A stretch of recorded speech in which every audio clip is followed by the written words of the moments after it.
से अब साहे सीने में, इश्क़ मुस्तफ़ा जब से अब साहे सीने में, आरज़ू तड़पती है, आरज़ू तड़पती है, मैं रहूं मदीने के अपने मुश्फिक मोहसिन करम फरमा हजरत हजरत मौलाना व मुफ्ती तसव्वुर बरनी साहब, जो एक बहुत बड़े इदारे के माशाअल्लाह जिम्मेदार हैं, मदरसा खातिमुल उलूम बजाड़ा कला, और दीनी खिदमत अंजाम दे रहे हैं। सदर जमीयत उलमा हिंद बुलंदशहर माशाअल्लाह बहुत अच्छी तरीके से, हर तरीके से जमीयत के काम को भी अंजाम दे रहे हैं अपने गोनागो मसरूफियात और लामतनाही जिम्मेदारियों के बावजूद हमारी हकीर सी दावत पर हुजूर वाला ने लब्बैक कहा। अपना गिरा कदर बयान से हम सब सामाइन को मुस्तफीज फरमाएंगे। बिस्मिल्लाहिर्रहमानिर्रहीम, अल्हम्दुलिल्लाहि व कफ़ा व सलामुन अला इबादिहि अल्लज़ीना इस्तफ़ा, अम्मा बाद। क़ाल तबारक व तआला फ़िल क़ुरआन, अऊज़ु बिल्लाहि मिनश शैतानिर रजीम, बिस्मिल्लाहिर्रहमानिर्रहीम, व अन्ना हाज़ा सिराती मुस्तक़ीमन फ़त्तबिऊह, सदक़ल्लाहुल अज़ीम। क़ाल नबी सल्लल्लाहु अलैहि वसल्लम, इन्नमा अना क़ासिम वल्लाहु युअती, औ कमा क़ाल अलैहि सलातु व तस्लीम। मोहतरम मुअज़्ज़ज़ बुजुर्गों, पहली गुजारिश तो आपसे ये है कि आप बहुत खामोशी के साथ चंद बातें समाअत कर लें। हम एक चीज महसूस कर रहे हैं और वो ये है कि बहुत सी जगह आने के बाद ये महसूस होता है कि वक्त के जिया होने के अलावा कुछ भी नहीं। हर आदमी के पास काम है, हर आदमी अपनी मशगूलियतों में मशगूल है और अपने अपने मिशन में लगा हुआ है। और कोई आदमी जब तक अपने मिशन में कामयाब नहीं हो सकता है जब तक वो वक्त की कदर करना न सीख ले। मैं चूंकि कहिए कि ये या तो मेरी एक बुरी आदत समझ लीजिए या जो बात मैं महसूस करता हूं वो समझ लीजिए, मुमकिन है कि मैं यहाँ पर बहुत सारी तारीफात के जुमले और पुल बांध कर चला जाऊं और फिर कल अगले प्रोग्राम में फिर कहा जाए आप आ जाएं, और ये भी मुमकिन है कि मैं कुछ आईना दिखा के चला जाऊं और मुमकिन है अगली बार कहा जाए कि आप बिल्कुल ना आए। ठीक है, मैं जो कर लूं कर लूं। समझ आई बात? 2 बजे से प्रोग्राम था, वक्त पर आए, अब देखा हालात। मैं बिल्कुल बिला झिझक ये बात कह रहा हूं, हर आदमी मशगूल है और हम वहां भी दीन के कामों में मशगूल हैं, यहां भी दीन की बात करने आए हैं। लेकिन अगर छोटी सी बात कहने के लिए इतना वक्त का नुकसान हो, इतना लंबा सफर करना पड़े और फिर एक जलसा दीनी प्रोग्राम सिर्फ एक कहिए कि एक जलसा नाम का रह जाए, कोई दीन की बात सुनने को न मिले, कोई अपना मुआसबा करने को न मिले, कोई शरीयत और सुन्नत का मसला, कोई अकीदे का मसला सुनने को न मिले, सिर्फ यूं ही लहवो लाइब में गुजर जाए तो उससे ज्यादा वक्त का जिया नहीं हो सकता है। मुंतजिमीन को खास तौर से कोशिश करनी चाहिए कि हम किसी को बुलाते हैं तो हम यहाँ पर निजाम को भी सही करें। 2 बजे से 4 बजे अब जो हम वक्त खराब कर रहे हैं, ये नमाज का वक्त खराब कर रहे हैं, समझिए। और मैं जो बात कह रहा हूं इनसे ज्यादा अहम हमारे ऊपर जो फरीजा है वो असर की नमाज का है। जब हम फ्री थे, जब सुन्नत की बात अहम थी, जब शरीयत की बात अहम थी, जब अल्लाह और अल्लाह के रसूल की बात अहम थी, तब हम फ्री बैठे हैं। और जब नमाज का वक्त है तब दीन की बातों में मशगूल हो रहे हैं। इसलिए एक और जगह एक साहब ने कहा, हजरत आपको आना है। मैंने कहा मेरा उधर का सफर है, आज मगरिब में तय कर लो, इंशाल्लाह मगरिब पढ़ेंगे और इशा तक तुम्हारे गांव में रहेंगे।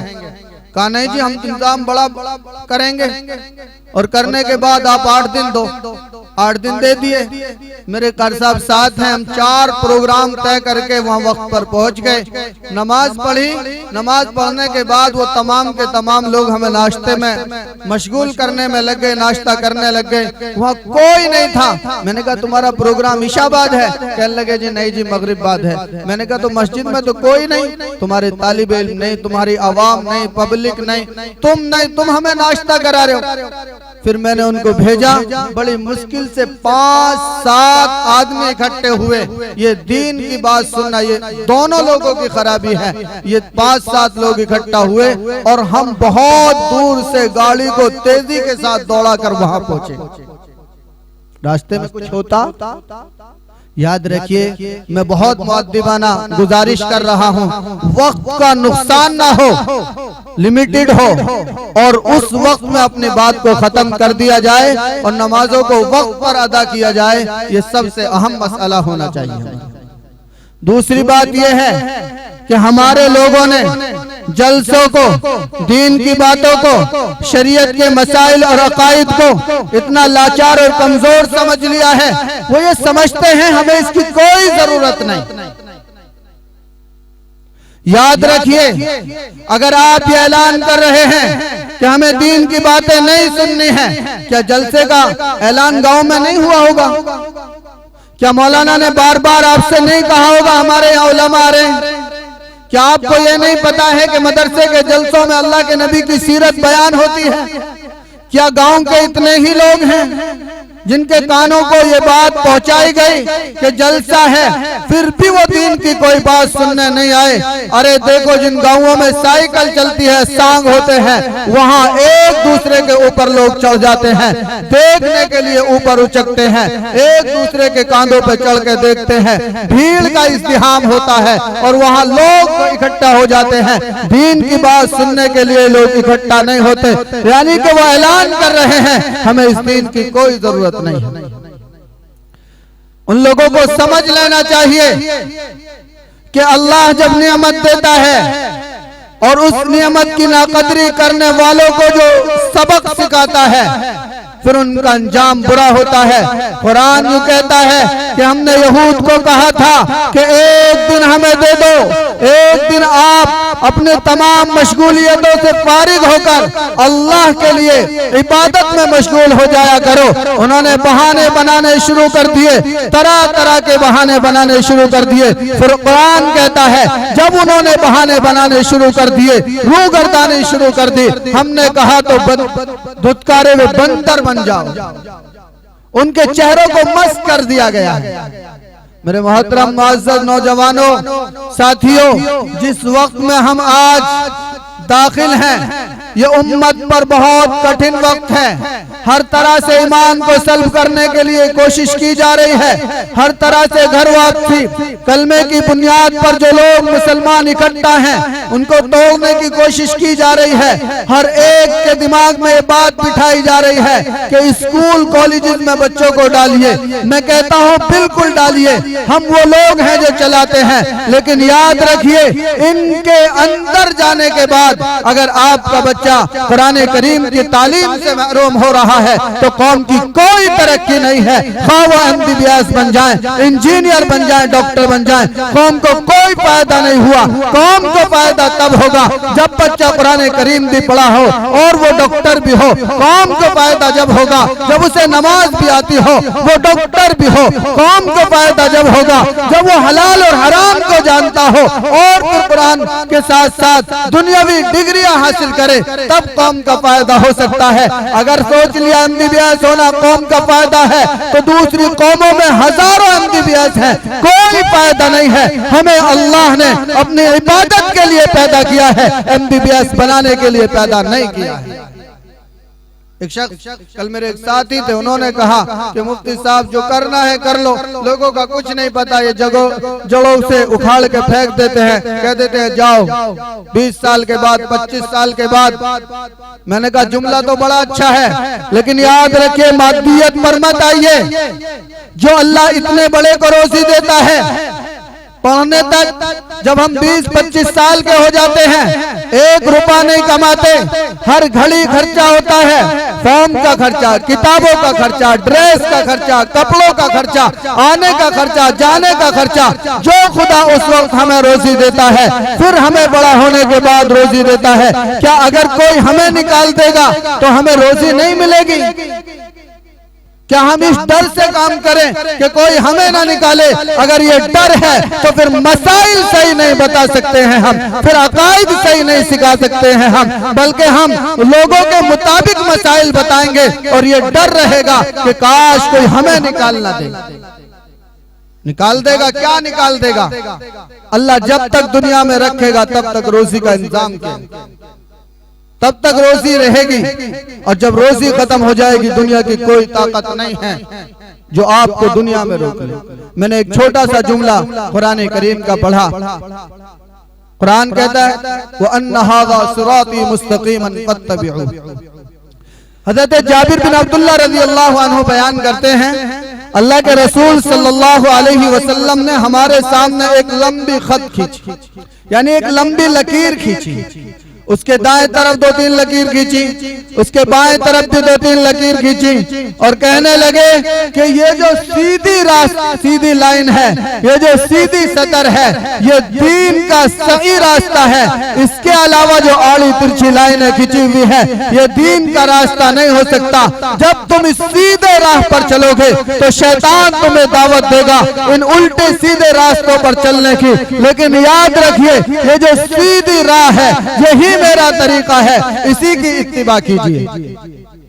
आज हर कदम पर शैतान अपनी तरफ बुलाता है और हम शैतान के नक्शे कदम पर चलते हैं। तिजारत की बात कुरान करता है, लोग तिजारत पर आमादा होते हैं, उसके बाद शैतान करता है तिजारत में तरक्की करनी है, कम तोलिए, झूठ बोलिए, हम सियासत की तरफ आते हैं, दीन का हिस्सा है, लेकिन फिर हमें शैतान कहता है दलाली करिए, मुखबरी करिए, दूसरों के ऐब जोई कीजिए और दूसरों के फैसले कराने के नाम पर, मुखबरी के नाम पर इनके पैसों को ऐंठिए और अपने राज की बातों को दूसरों तक दीजिए। फिर हम आते हैं इल्म हासिल करने के लिए, तो इल्म के नाम पर हमें कहा जाता है अब तुम वकील हो, झूठ बोलकर कमाओ, अब तुम डॉक्टर हो, कमीशन लेकर कमाओ, अब तुम मास्टर हो, वक्त का जिया अपने घर में करो और तनख्वाह तुम सरकारी लेते रहो। ये शैतान सिखाता है। याद रखिए अल्लाह के नबी ने बता दिया एक राह है सीधी, झूठ का कोई उसमें दखल नहीं, उसमें निफाक का कोई दखल नहीं, उसमें कंजूसी का कोई दखल नहीं, और उसके अलावा अगर जो ड्यूटी और जिम्मेदारी है, इसके अलावा अगर जिम्मेदारी पूरी नहीं करते तो आपका खाना हराम है, हलाल नहीं। नौकर से लेकर मालिक तक और अपने घर से बच्चों से लेकर बाप तक कहीं ना कहीं किसी ना किसी दर्जे में नाइंसाफी और जुल्म का शिकार है। मेरे मोहतरम बुजुर्ग और दोस्तों, एक सीधी राह इख्तियार कीजिए, और कुरान सीधी राह की बात करता है। बैठ जाओ। सीधी राह की बात करता है। एक मदारिस की अहमियत पर एक छोटा सा वाकया है, उससे बताकर मैं आपकी बात को खत्म करूंगा। याद रखिए इन मदारिस की बड़ी अहमियत है। लोग कहते हैं फला कम्युनिटी कामयाब है, फला कम्युनिटी कामयाब नहीं है। लोग आम तौर पर ये कहते हैं मौलवियों ने यूं कर दिया, मौलवियों ने यूं कर दिया, मौलवियों ने यूं कर दिया। मैं ये कहता हूं कि मौलवियों से ज्यादा कामयाब दुनिया में कोई नहीं। आप कहेंगे कैसे? मौलवियों ने जिम्मेदारी ली थी, हम आपके मजहब की हिफाजत करेंगे, आपकी दीनी रहनुमाई करेंगे, चप्पे चप्पे पर चप्पे चप्पे पर मकातिब कायम किए। आपको इमाम की जरूरत, मदरसों ने दे दिया। आपको मुअज्जिन की जरूरत, मदरसे ने दे दिया। निकाह पढ़ाने वाले की जरूरत, मदरसे ने दे दिया। मसला बताने वाले की जरूरत, मुअत्तिम दे दिया, मुफ्ती दे दिया, मुफस्सिर दे दिया, मुहद्दिस दे दिया। बताओ मिलता है या नहीं मिलता है?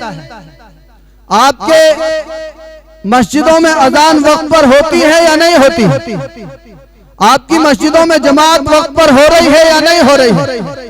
अगर इमाम साहब चले जाएं, आपके यहाँ 2-4 बच्चे हाफिज कुरान मिल जाएंगे जो आपकी इमामत वक्त पर कर लेंगे। अगर ये मदारिस ना हो तो बताओ तुम्हारी इन नमाजों को पढ़ाने वाला कहाँ से मिलेगा?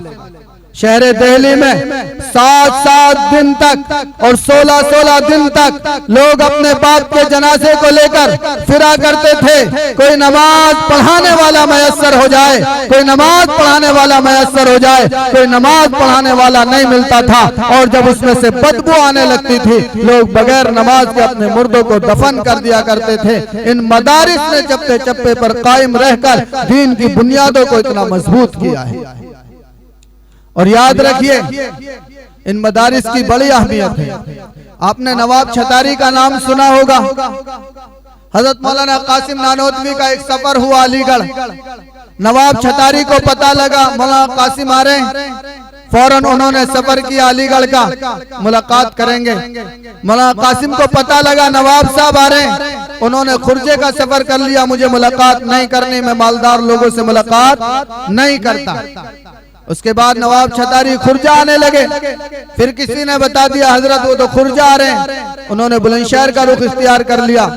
किसी साहब ने बुलंदशहर में पूछा कि हजरत आप एक बात बताइए कि नवाब साहब आपसे मिलना चाह रहे हैं, आप बिल्कुल उनसे मिलना नहीं चाह रहे हैं, वजह क्या है? कहने लगे देखो इन मालदार लोगों से मेरा कोई मसला वाबस्ता नहीं है, मुझे इनकी कोई दरकार नहीं है। हाँ एक बात मैं कहता हूँ, गाजियाबाद स्टेशन बना है, वहाँ अगर नवाब साहब अपने पैसे से एक मस्जिद तामीर करा दें तो मैं उनके घर खुद मुलाकात के लिए आ जाऊंगा। अब नवाब साहब को बता दी गई ये बात कि हजरत मौलाना कासिम नानोतवी ने ये वादा किया है कि वो आपके घर आपसे मुलाकात के लिए आएंगे, लेकिन शर्त ये है कि गाजियाबाद एक नया स्टेशन बना है और जंगल में बना है, वहाँ एक मस्जिद की जरूरत है। वो मस्जिद अगर आप बना दें तो फिर हजरत नवाब साहब से मिलने के लिए आ जाएंगे। नवाब साहब ने 42 एप्लीकेशन दी। कितनी? 42। जिला मजिस्ट्रेट को एक अधिकारी आया, उसे दी, वो बदला दूसरे को दी, वो बदला तीसरे को दी, चौथे को दी।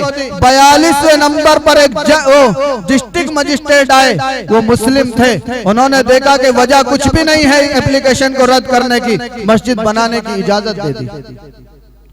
और जब मस्जिद बन गई, हजरत मौलाना कासिम नानोतवी को बताया गया कि हजरत मस्जिद तो बन गई, तो उन्होंने खत लिखा कि देखो मैं बीमार हूँ, चल नहीं सकता हूँ, मरजुल मौत में मुब्तला हूँ। हजरत मेरा ये खत है, ये नवाब साहब तक पहुँचा दीजिए कि मेरे एक शागिर्द आपसे मुलाकात करेंगे, मैं सफर नहीं कर सकता हूँ। आपने बड़ा अच्छा काम किया। और अपने एक शागिर्द को कहा कि आप गाजियाबाद मस्जिद में जाएं और इमामत करें, आपको खाना मिले तब भी करें, ना मिले तब भी करें, कोई तनख्वाह दे जब भी करें, तनख्वाह ना दे तब भी करें, नमाज पढ़ने आए तब भी इमामत करें, कोई ना आए तब भी इमामत करें। और वो शागिर्द रशीद इमामत करने लगे। उसके बाद बरतानिया की पार्लियामेंट में एक मसला आया कि ईसाइयों के कब्जे में हिंदुस्तान आ चुका है, ईस्ट इंडिया कंपनी का यहाँ पर मुकम्मल कब्जा हो चुका है, हमें अपने ईसाई राहिबों को भेजना है और मुसलमानों के ईमान को सल्ब करना है और उनके ईमान को ईसाइयत में तब्दील करना है। लिहाजा बड़े बड़े पादरी और राहिबों को इंग्लैंड से हिंदुस्तान की सरजमीन पर उतारा गया और जो खित्ता तय हुआ वही गाजियाबाद स्टेशन का खित्ता तय हुआ। वहाँ बड़े बड़े प्रोग्राम होने लगे। एक प्रोग्राम का बड़ा चर्चा हुआ, सारे इलाके में शोहरत हो गई। एक प्रोग्राम हो रहा है, ईसाई राहिब सवालों के जवाब देंगे। आओ कोई मुसलमान है जो इस्लाम की सच्चाई को साबित करे, हम इस्लाम को झूठा साबित करेंगे। ये चर्चा सारे में फैलती रही। ईसाइयों के बड़े बड़े जो कलमे आने लगे, इश्तहारात आने लगे, उनके बड़े बड़े दावे आने लगे। मुसलमानों को बड़ी परेशानी हुई। चंद लोग इकट्ठा हुए, कहने लगे क्या किया जाए, लोगों के ईमान को कैसे बचाया जाए। किसी ने कहा कि यहाँ मस्जिद है, मस्जिद में मौलाना है, उनसे मशवरा किया जाए। ये तमाम के तमाम लोग आए मस्जिद में मौलाना से मशवरा करने। देखा कि मौलाना सो रहे हैं, चंद तालिबे इल्म हैं, उन्हें हवा कर रहे हैं। मौलाना को उन्होंने उठाया कि आप यहाँ सो रहे हैं, लोग हमारे ईमान को सल्ब करने की कोशिश कर रहे हैं, हमारे बच्चों के दिलों से जनाब मुहम्मदुर रसूलुल्लाह की मोहब्बत को निकालने की कोशिश कर रहे हैं, आप सो रहे हैं। उन्होंने कहा तो कोई घबराने की जरूरत नहीं। क्या मसला है? मसला ये है कि उन्होंने प्रोग्राम रखा है, चैलेंज दिया है, आओ कोई इस्लाम की हक्कानियत को साबित करो। मौलाना बताओ क्या किया जाए। मौलाना कहने लगे लोगों को घबराने की कोई जरूरत नहीं है, मेरे पास ये चंद तालिब इल्म है, कोई 10 साल का है, कोई 12 साल का है, कोई 15 साल का है, उनका प्रोग्राम होगा।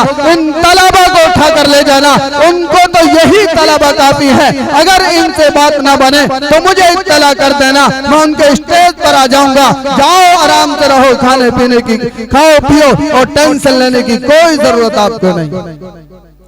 लोग सोचने लगे बड़ा अजीब मौलवी है, ईसाई हैं, पादरी हैं, बड़े बड़े मजहब के अपने जानने वाले हैं, एक मुल्क से दूसरे मुल्क में आए हैं, 40 हैं, कैसे बच्चे मुकाबला करेंगे। फिर भी मौलाना की बात पर एतमाद किया। जलसा शुरू हुआ इसी गाजियाबाद स्टेशन के पास। बड़ा स्टेज सजाया गया, हजारों लाखों लोगों को इकट्ठा किया गया। वो ये चाहते थे कि इस हिंदुस्तान में जहां हजारों मदारिस को हमने खत्म किया, इनका ईमान सलब करना बड़ा आसान होगा। लिहाजा पादरी आए और कहने लगे बताओ कोई है मुसलमान जिसको इस्लाम की सच्चाई पर कुछ जानना हो। इस्लाम झूठा मजहब है, इस्लाम बदअमनी का मजहब है, इस्लाम निफाक का मजहब है। उसने तकरीर शुरू की। एक 12 साल के बच्चे ने हाथ खड़ा किया कि मैं कुछ सवाल करना चाहता हूँ, मेरे सवाल के जवाब मुझे दरकार है।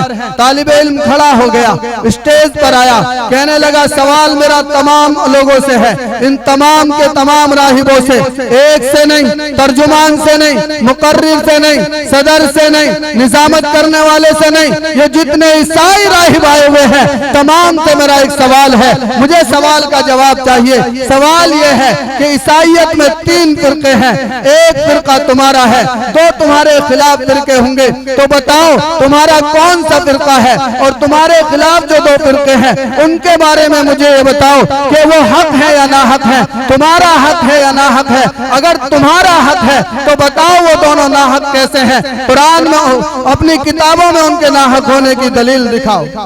ईसाईयत के 3 फिरके, आपका कौन सा है?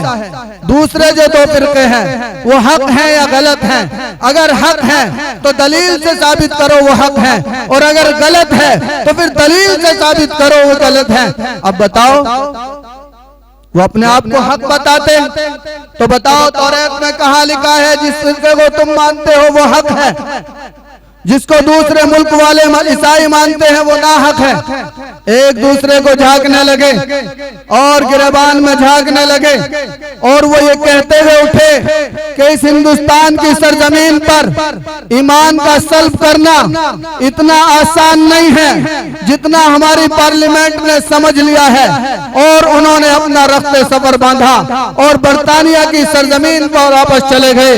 आज फिर यही हो रहा है, घर वापसी हो, ये धर्म वाले नहीं, इनका मजहब सही नहीं, ईमान को सल्ब करने के लिए तरह तरह के इनामात हैं, आओ हमारे मजहब में दाखिल हो जाओ। बहुत सारे बुज़दिल, बहुत सारे दुनिया परस्त और बहुत सारे लालची और हरीस, ओहदों का लालच करने वाले, वो कहने लगे हम तुम्हारा कलमा पढ़ने के लिए तैयार है, तुम्हारे जुमले बोलने के लिए तैयार है। और उन्होंने उनके जुमले बोले, उनके मजहब को इख्तियार किया। मैं कहता हूँ मुसलमानों, घबराने की जरूरत नहीं है, अल्लाह आजमाएगा जरूर। वाला नबलुवन वलनबलुवन्नकुम बिशैइन मिनल खौफि वल जू'i व नक्सिन मिनल अमवालि वल अनफुस। अल्लाह कहता है तुम्हें जरूर आजमाया जाएगा। कभी माल में कमी की जाएगी, कभी औलाद में कभी की जाएगी, कभी अमन से आजमाया जाएगा, कभी खौफ से आजमाया जाएगा। अल्लाह देखना ये चाहता है कि तुम अपने ईमान में सच्चे हो या ईमान में झूठे हो। अगर तुम सच्चे हो तुम्हारे लिए आला किरदार का घर बनाया हुआ है, और अगर झूठे हो तुम्हारे लिए अजाब खाना बनाया हुआ है। तो अल्लाह जरूर आजमाएगा। बहुत घबराने की जरूरत नहीं है। इन मदारिस को सीने से लगाओ, इनको अपने दिल में जगा दो, इनसे मोहब्बत करने वाले बनो। जब तक ये मदारिस हैं, जब तक ला इलाहा इल्लल्लाह की सदाओं को कोई नीचे नहीं गिरा सकता, जब तक ये मदारिस हैं, जब तक हर मनारे से हय्या अलस सलाह की आवाजें आती रहेंगी, हय्या अलल फलाह की आवाजें आती रहेंगी, अल्लाहु अकबर के नारे लगते रहेंगे। जब ये मदारिस खत्म हो जाएंगे फिर कोई पुरसान आल हमारा नहीं होगा। इसलिए इन्हें सीने से लगाने की जरूरत है। लोगों ने आसान समझ लिया है, कोई चिड़ी का बच्चा है, कोई पकड़ेगा गर्दन मरोड़ेगा और खा जाएगा और खत्म। नहीं, बिल्कुल घबराने की जरूरत नहीं। पूरे अमन के साथ, इत्तेहाद के साथ, पूरे मोहब्बत के साथ कुरान से, शरीयत से, मदारिस से, मराकिज से, खानकाहों से, उलामा से, सुलाह से जुड़ने की जरूरत है। आज कौम का पैसा डीजे में, बाजे में, गाजे में। अभी ये हमारे एक भाई बैठे हुए हैं, मेरे घर के सामने एक शादी थी। मैंने कहा भाई खुशी तो ये मना रहे हैं, हमारी नींद खराब क्यों कर रहे हैं? अरे भाई क्या हो गया? आपके घर शादी है, पूरा मोहल्ला जगा रहे आप। भाई ऐसा हमारा कौन सा कसूर है भाई तुम हमें तकलीफ पहुंचा रहे? हम तो दुआ कर रहे अल्लाह इनके प्रोग्राम को आसानी के साथ तकमील तक पहुंचा दे, और आप हमें जगा रहे। इन बेचारों ने कहा उनसे जाके भाई ऐसा ना करो, थोड़ा हल्का कर लो। मैं बात एक घर की नहीं कह रहा हूँ, एक गांव की नहीं कह रहा हूँ। आपकी गाड़ियां, मुसलमानों की गाड़ियां सस्ती हैं, गैर मुस्लिम की गाड़ी नहीं सस्ती।